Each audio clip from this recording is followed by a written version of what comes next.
when we're confronted with something that's different, often what we feel is indifference, discomfort, anger, fear, disappointment, hate, grief, depression.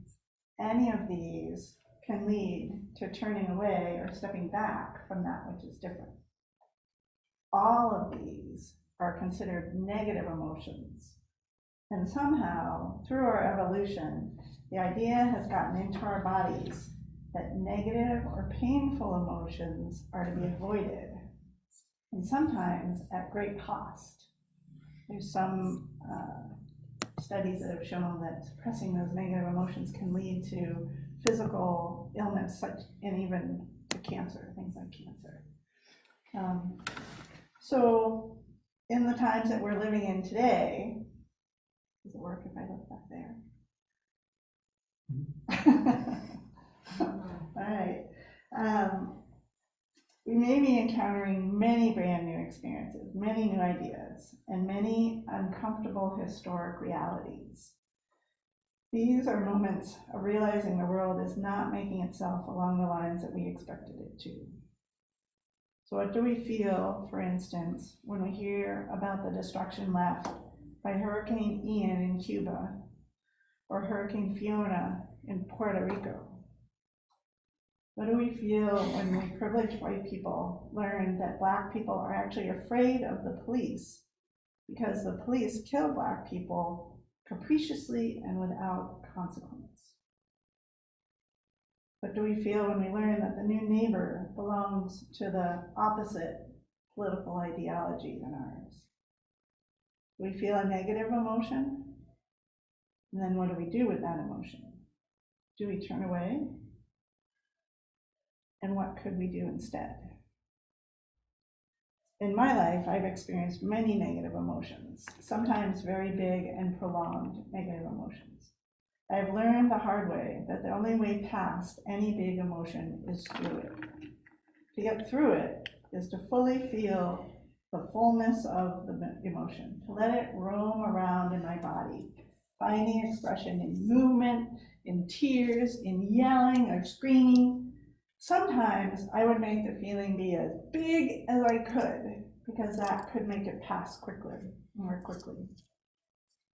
The knowing how to go through the emotions came only after years of work to uncover some of the unconscious biases and beliefs that had been hammered into me when I was very young. As a young child, I was often told either not to feel what I felt, or that what I felt was somehow wrong or shameful. These messages became internalized within me to the extent that I learned to suppress almost all my inappropriate feelings and then all my feelings. In seeking to relieve the suffering of this internalized unconscious assumption that some of my feelings were wrong, I mean, I didn't even know that's what I was doing, this was what was happening. But in reversing it, I was led to the concept of health as a state of wholeness. That wholeness includes all of the parts, both those we tend to label good and those we label bad. Like the yin-yang symbol that has a white circle in the black swirl and a black circle in the white swirl. That all of that belong, and that by suppressing or avoiding or belittling any one of those parts of me, I would never experience the fullness of all parts of me. And when I talk about parts, I include not just emotions, but also personality and physical traits. I would not be whole as long as I denied or diminished any aspect of myself. At first, it felt really strange to consider that all of the parts of me had a place. After all of those messages that I needed to get rid of those parts, bring them back in, and embrace them, even the most draining of them, and that would lead to healing was a really strange feeling. And as I'm living into the fullness of this practice, of experiencing this diversity of self as wholeness, I stand witness that it really does work that way. It really does. To learn to feel my positive traits, positive emotions, I've had to learn to accept all my feelings, because they are all contained within the wholeness of me. And there has been a peace that's grown from allowing and accepting rather than fighting or pushing away parts of me previously and unconsciously labeled as unwanted or unvaluable. And now I notice this in the world. I notice how we turn away or are stopped from experiencing wholeness because of unconscious bias or assumptions and beliefs inherited or learned. This can be as small as when we see someone we don't recognize, instead of waving, we walk right by. Bigger examples include discrepancies in salaries in the working world and the ability to get a job, not to mention where one can safely live. And then there are the responses to global climate change, fueled by unconscious or sometimes conscious biases towards domination of the world on the one hand, and by being in relationship with the natural world on the other. It can feel like we don't have control over any of this, all that's happening in our world, and that we don't have a choice but to go along with these things, to agree with and be influenced by our favorite media station. Our beliefs are all too readily reinforced by friends and neighbors and by society at large. And changing this influence, striking out for a different response, for a different style of living, can feel next to impossible. This big of a life change is usually only made when it hurts too much to not change. So I say, let the state of the world in. Let the size of the pain we feel in response to this great turning get really big. And then let the size of that hurt lead us to making our inner changes, to find our way through the feelings into the new life of leading in love, of responding with gratitude to whatever comes our way. My title today was Wholeness is Only Experienced Through Diversity. That title comes from the first peace circle developed by EHAMA Institute. This idea is further expanded to say, the evolution of the spirit is fostered by the state of openness and trust. The natural state of the universe is to be in openness and trust. The moment you become aware of any diminishment of the state of openness and trust, step into stillness. Remember the truth of the wholeness of the universe and step into the life-affirming power of being present in response. So the state of openness and trust is a place of wholeness, a place where love can plant its roots and thrive. Openness and trust can bring belonging to the universe and to others. This is the state that makes it easiest to accept diversity, to experience each difference from a place of love, from a place of acceptance and gratitude.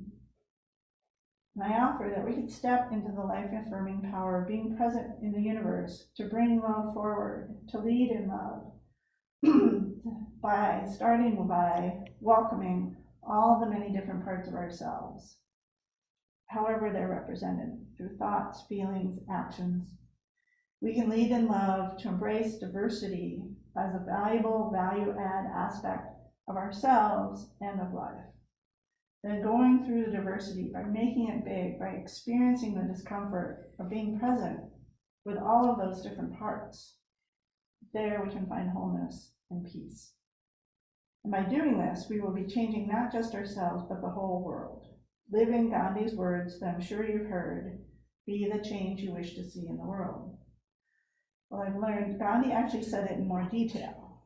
He said, we but mirror the world. All the tendencies present in the outer world are to be found in the world of our body.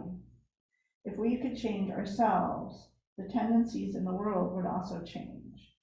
As a person changes their own nature, so does the attitude of the world change towards them. This is the divine mystery supreme. A wonderful thing it is, and the source of our happiness. We need not wait to see what others do. What we do within ourselves matters in the world. When we change our own patterns, the attitudes of the world change too. Another very strange paradox, or as Gandhi called it, the divine mystery supreme, that we are so related. And because all the diversity out in the world is right inside ourselves, we won't be able to change anything outside until we face and embrace the diversity inside. Only after we respect the wholeness that is experienced through diversity is there room for us to move forward in the world and bring love forward. And it is time now. It is time now to begin or continue or further the work to learn to move through our discomfort and not let that discomfort turn us away from the changes that have become too painful as humans to not do. So I know this is a lot of words, but I've got some practical ideas here now for you of how to move through this discomfort, things that we can do. And it's really important, I've found, that you need to find the ideas that work for you. That if one thing doesn't work, try another one, and try again, and try again. I recently learned that rather than sound, colors are my relaxing go-to. It's been very interesting to know I can just look at this color and just feel my body relax. So try different things, find what works for you. Here are some ideas. First of all, take it easy and be gentle. Becoming a drill sergeant to overcome discomfort might not have the desired outcome. First one, breathe. Get in touch with your breath. I heard breath once called a promiscuous lover. It's one of the things that connects us with all that is across the world. It's an inspiration. We inspire the world. A couple of techniques. One, just start by noticing. Then you could try counting your breaths in cycles, like count 5 breaths and then 5 again. Some people use 20.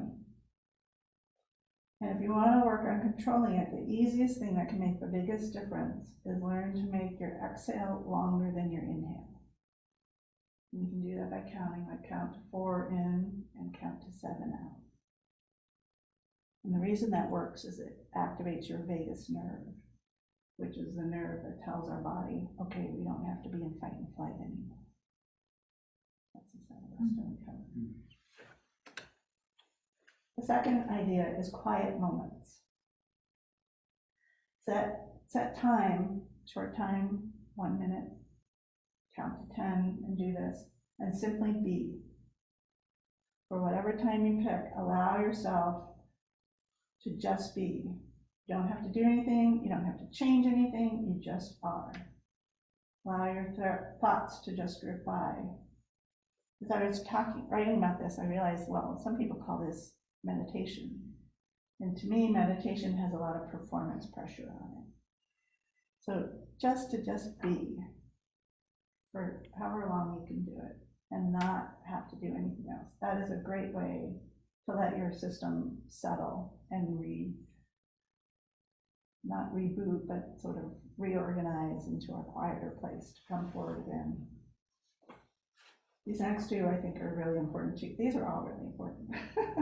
And of course, you find different times to use different ones. But feel what you feel. I guess I've talked a lot about that. Acknowledge and allow all that you feel. Also, know what you know. Because sometimes we know things without knowing how we know them. That's a really important place to allow and accept that can be the case. All right. So now you've got all these knowings and all of this energy, and you've got this calm place. So take all of the energy that's come from that and use that to create movement or change. That energy, one of the best places it can go is in choosing the change you are making again and again. My experience is that it's never a one-time thing, that it's got to be repeated. And so you're gathering energy and you can do it. There's some learnings that say 7 days in a row, some say 21 days in a row, some say 90 days in a row. So just remember that it's a repetition, it's not a one time. Movement, moving the body, taking a walk. Doesn't have to be exercise, just move the body. If you can get outside, that can make an even bigger difference. And that by itself is something. Just get outside, get into nature. And then, of course, using that energy, you can take it into a more physical action, like volunteering. Actually do something. Go take a bag with you when you take your walk and pick up the trash along the road, right? Small things. Pay attention to all that you consume and seek out the healthy offerings. This isn't just food, but it's social media, it's news, it's entertainment, it's conversations that you have with people. It's which grocery store you shop at, which hardware store you shop at. Any place, anything where you're taking in the outside, become aware of that, because that can really, inadvertently be reinforcing some of the things that you want to be changing. And finally, connecting with something bigger than yourself that helps you find meaning in life. This might be a higher power, some kind of spiritual ideal. It might be your community. It might be your family. It might be just one friend. But having that connection with others and something bigger than yourself. Because when changing feels hard and you feel all alone, it's really important to know you're not. Because you're not. Ever. Your breath is a reminder that you are not alone. The trees have to be out there for you to breathe. So whatever discomfort you are called to overcome in order to bring change internally, and then with the people in your community, and then with the world, it is time now to do it. The pain is too big. And we shall be known as sowers of the seeds of change.